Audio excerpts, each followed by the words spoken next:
In my previous Borderlands top 10, I took a look at the wildest nerfs in the Borderlands franchise, but it's only fair that we also spend some time appreciating the changes that strengthen characters, weapons, and builds. These are the biggest buffs that we've seen in Borderlands history.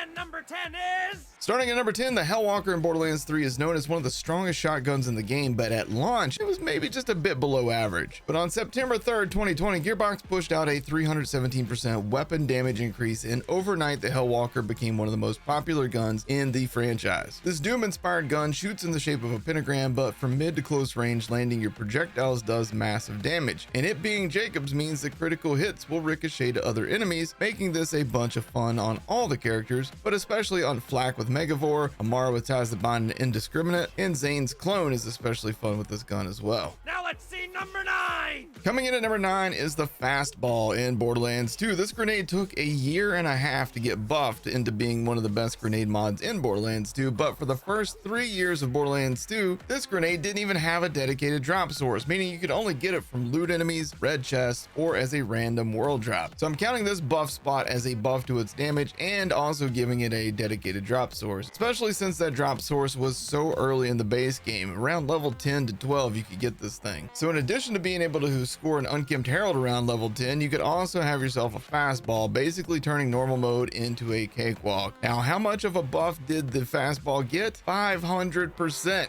So yes, even though the first year and a half the Fastball did nothing to enemies, it suddenly became boosted into being one of the strongest items in the game, and you could get it really early. Let's go to number 8! Sliding in at number 8 is Mayhem 11 in Borderlands 3. The original Mayhem system in Borderlands 3 was a bit of a mess. You had modifiers that meant some skills were completely worthless, or in some cases a full build was dead, looking at you, poor sweet Zane, in your early struggles against enemies that resisted cryo. But eventually Gearbox revised the Mayhem system, well, a couple of times, but that final fix for Mayhem was pretty damn decent, with one exception. To play on the hardest difficulty, you had to take modifiers that completely changed the way you play the game. Mayhem 10 gave you one easy modifier like Loot Explosion, but then added 3 more modifiers that all sucked. This system led to players spending sometimes up to an hour re-rolling modifiers hoping to get a set that didn't suck all the fun out of the game. Now, after much persuasion from the community, Gearbox listened and added Mayhem 11, which was an exact copy of Mayhem 10, but without the modifiers. And even though the stats page for Mayhem 11 says that you get less loot, iridium, money, and XP, that's actually a lie. Mayhem 10 and 11 are identical in every way, it's just that 11 doesn't cripple your fun with modifiers. What's in the box? What's in the box? And number 7, the Embers Purge. This Maliwan SMG is a reward for doing all the Embers challenges in DLC 1, the Moxie's Heist of the Handsome Jackpot. At launch, this thing was a tickle gun, doing average damage and creating a fire puddle that did basically nothing to enemies. But on December 17th, 2020, Gearbox gave us an early Christmas present by increasing the lava puddle's damage, making it absolutely lethal to anything caught inside of it. The Embers Purge ended up being exactly what the Hellfire should have been in Borderlands 3. And now for number 6! Coming in at number 6, Borderlands 2 drop rates. A lot of players came onto Borderlands 2 late in the game with the release of the Handsome Collection, and as such, they missed 3 years of nerfs and buffs that people seem to completely forget happened. But ultimately, on May 26th of 2015, almost 3 years after the launch of Borderlands 2, Gearbox raised the dedicated drop rates from 3% to 10%. Now, sure, the Warrior got missed by this. They gave the Warrior a 10% drop chance, sure, but they didn't take into account that he had 6 drops in his loot pool, so the drop rate got split between them, meaning you had a whopping 1.25% chance to get the Conference Call, Flak, or Volcano Impaler, Leech, and yeah, I'm checking my notes, generic Purple Allegiance Relic? Still, this change to the drop rates across the board was huge for the game's replayability. Finally, it felt at least possible to farm for items, unless you wanted a 94 Sham or Cobra, but that's another video for another time. Number 5!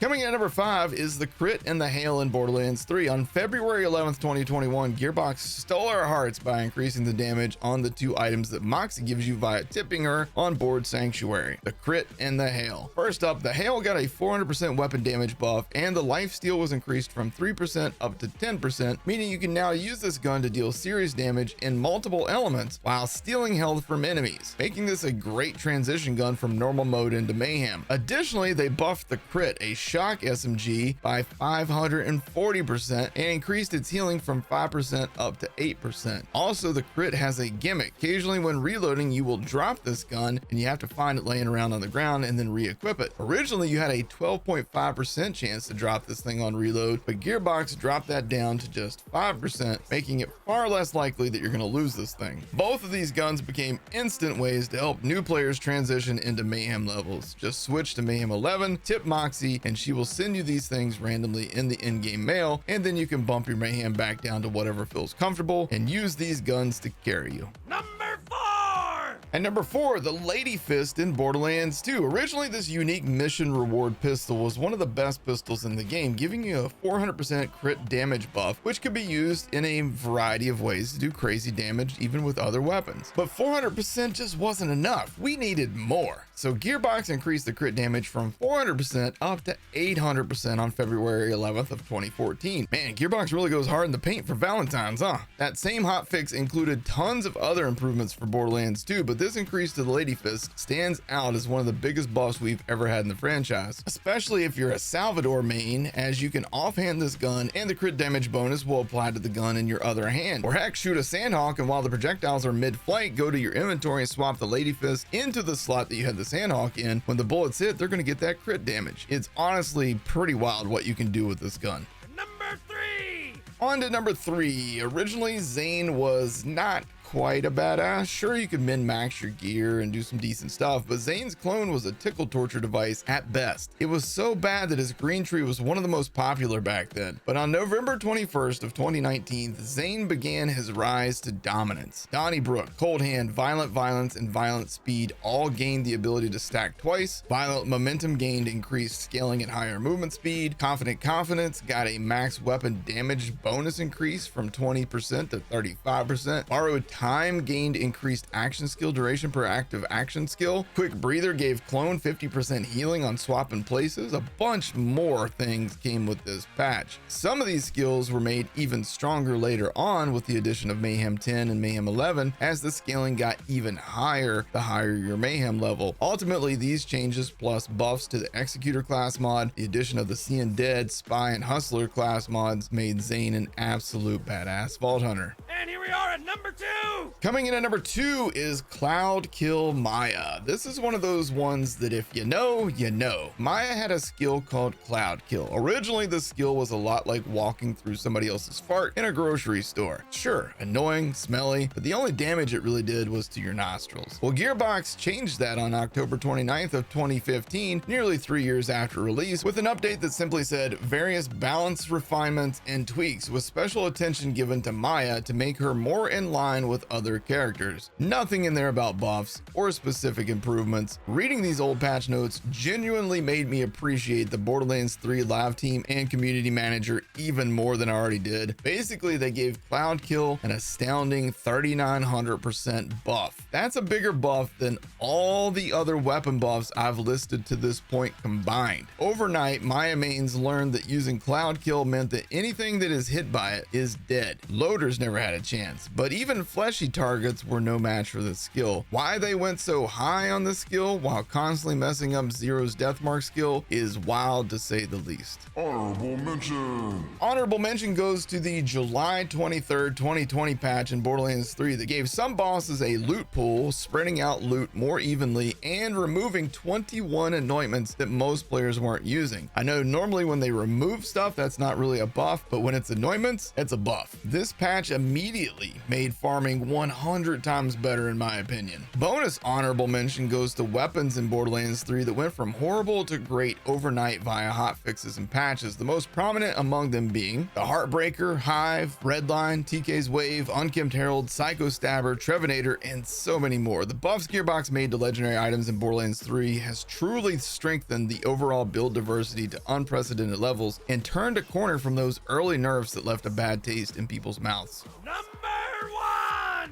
Finally, at number 1 is absolutely zero surprise to anybody who has ever played as Moze in Borderlands 3, Fire in the Skag Den. This skill saw a roller coaster ride with the release of the Bounty of Blood DLC, which coincided with 2 huge changes: the addition of Mayhem level damage scaling and a level cap increase. Those 2 things combined gave Moze an instant boost in damage, especially with Iron Bear, and it was all thanks to how Fire in the Skag Den, a tier 1 skill, meaning you can get it right at the top of the skill tree, increased your fire damage. When in Mayhem levels, the skill would boost your damage by 31 times. Combine that with the Mayhem level increase later, and suddenly Fire in the Skag Den was doing ridiculous damage to everything, unless they resisted fire. And if you somehow land a class mod that has a +5 to Fire in the Skag Den, then you got 30% more damage on the skill. Just absolutely wild. Moze started Borderlands 3 as a fun character with a broken interaction with grenades, and now, to this day, she is the most broken character in all of Borderlands in a fun way, being able to do more damage than Salvador without even equipping a single piece of gear. So what's your favorite buff in Borderlands franchise history? Let me know in the comment section down below. Who knows, maybe I missed an even better one than I listed here. Be sure to hit that like button and subscribe for more Borderlands news, top 10s, builds, gear guides, and more. Thank you guys for watching. Take care.